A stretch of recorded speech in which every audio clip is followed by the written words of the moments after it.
So pre-bulling, we're ideally aiming for a target body condition score of between 2.5 to 3. Main reason for that is we don't want cows over-conditioned around bulling time, because that can affect how they take to the bull, how do they come back to estrus, their nutritional plane.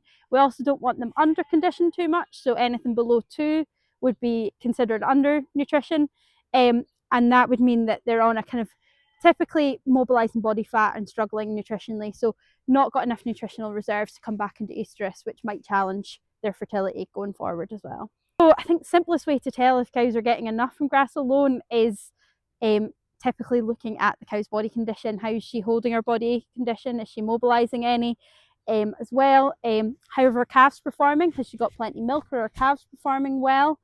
And the other one is just how much grass we've got in front of them. So what's the sward height of grass? Ideally, pre-July, we're aiming to maintain a sward height between 4 to 6 centimetres, which is roughly about a Coke can on its side. And then a Coke can standing post-July would be ideal to make sure we've got enough grass in front of them. So early warning signs that nutrition may be limiting fertility would be a particularly low sward that cows are on top of. So if our supply isn't meeting our demand, basically. Other ones would be that if we're seeing any kind of potential issues with cows milking, that might indicate that we've got a negative energy balance, and starting to see any cows mobilising condition as well. And will be hard to tell in that first kind of bulling period because it's quite a short period. But just keeping an eye on them and checking that they're not mobilising excess body condition. Top 3 checks. So for cows, prioritise that her body condition score is in check. I would also be checking kind of how much nutrition she's got in front of her, and also that her trace element status is correct going into bulling. Things like selenium, copper, iodine are all pretty important for fertility, so making sure that her status is optimal as she's going into bulling is pretty important.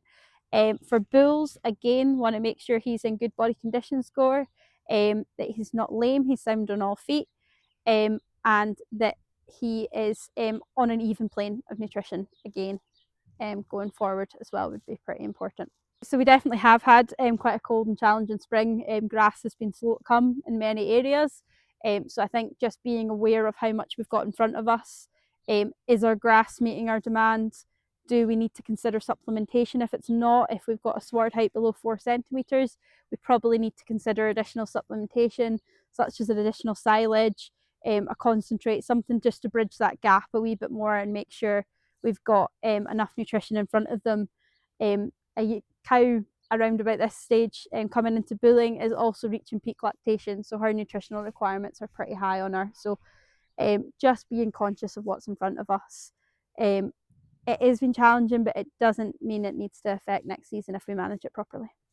So in terms of getting more advice on this, your local SAC consultant can always be a good point. Speak to your local office, farm advisory service, and there's also a lot of interesting and informative information on the Monitor Farm website as well. So any one of those 3.